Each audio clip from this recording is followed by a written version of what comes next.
I just saw a video, an interview of Jerry Saltz, the art critic, who said something really interesting, something I've noticed for a while now about modernism.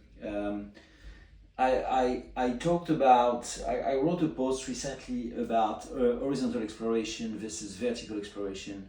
It's exactly what's happening right now. Horizontal exploration was based on modernism, and modernism was, I would say, it started around 1860, 1870, with the Impressionistic movement, and it was some sort of correlation with the Industrial Revolution, where everything new is better. You don't create anything, you don't release anything if there's not a deep meaning and something that brings something better, like for example just electricity is better than candle. I mean, electricity bulbs are better than candles, and so on. So all that movement has created something in art where things needed to be new in order to be good. So the novelty was some sort of a criteria in the quality of the art, to a point where the curators, the critic, and so on were highly educated people who were seeing a lot of things, and when they were looking at something, they were not looking necessarily at the inner quality, the density, what was the quality itself of the thing, but mostly its relationship to art history, and so when they were looking, and I've done the same thing as a young artist when I was in art school and even after, where you look at an artist and you find a reference. You say, oh, that reminds me of that, and you kind of draw some sort of affiliation coming from point A, B, C, whatever, to where it is now. The goal being that this thing needs to have as at least or the minimum of reference. If he has not a lot of reference, that means new, that means it hasn't been seen, that means interesting. The funny thing is that they did some tests on babies, and a baby who heard the sound for the first time turned his head to check what it is. So the novelty is really something that human beings are really interested in. Like, I guess it's coming from boredom or something. We look for things that are new, to the point where the cinema industry is doing the same thing. They're always trying to come up with new stories and new special effect and new things to create some interest. I mean, watching the same movie 10 times doesn't, 10 times in a row, unless you're a big fan of the main actor or the main actress or something, doesn't make a lot of sense. So art is taking the same thing. So and we saw the same thing, for example, with the in the industry, like the new iPhone is necessarily better than the old iPhone. Otherwise, what's the point of making a new iPhone? So this idea of commerce, this idea of creating something new so we can buy it, we can refresh what we have, and so on, is linked to consumerism. Is linked to the capitalistic society. If you have everything you need in your closet, you're not going to buy anything else. If you don't buy anything else, the factories, all the stores, and so on, everything's going to close. So we need to create those needs. We need to train people to say, I'm bored.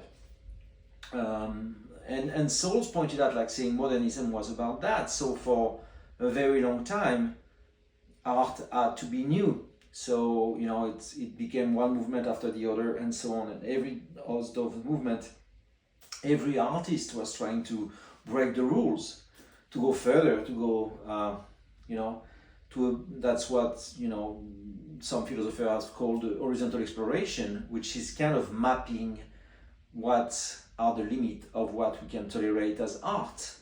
We saw that in music with John Cage. We saw that in art with Manzoni or people like this. I remember Yves Klein, the French artist who came in the US and spent a couple of hours in the gallery focusing, and then people were coming in the empty space just to feel the vibration of the concentration of the artist and so on. So when you get to that point, it's difficult to go much further.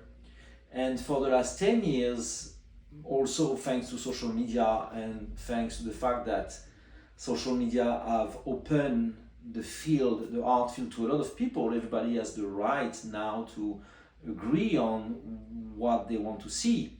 Before that, if you wanted to go to a museum or to a gallery, you were the victim, you were under the influence, or whatever you call it, of someone else who decides what they're going to show.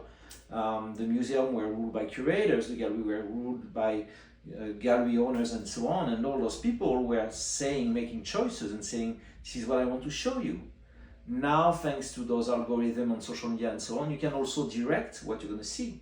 So the feed, what you're seeing on your social media, either it's Instagram or whatever, is also directed by what you like. It's the same thing for music. If you have an app on your phone, and it's proposing you different songs, it's fed, it's self-taught by what you're listening to. So strangely, maybe we don't have much choice if we're not curious, because we're always going to get fed with what our precedent choices have created. But that's another story. Now, to go back to the art world, the really interesting thing is that we're seeing a plurality, we're seeing a diversification, we're seeing such a large spectrum of things that all can be called art, because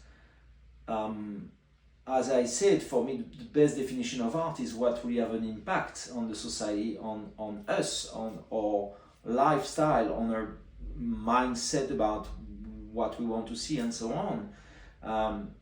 So it's interesting to see that, and Jerry Soules talked about it. He said that it's the end of the criticism, it's the end of the art critic, because how can you critic now when you have such a plurality, a diversity of things? So you can say, for example, oh, this artist, I don't like it. Yes, but what if this artist has 10 million followers or whatever? Or what if he makes a big living with his art? Is that mean that all the followers, all the people who like his art are dumb and not educated and just, they're not really, let's call it, smart?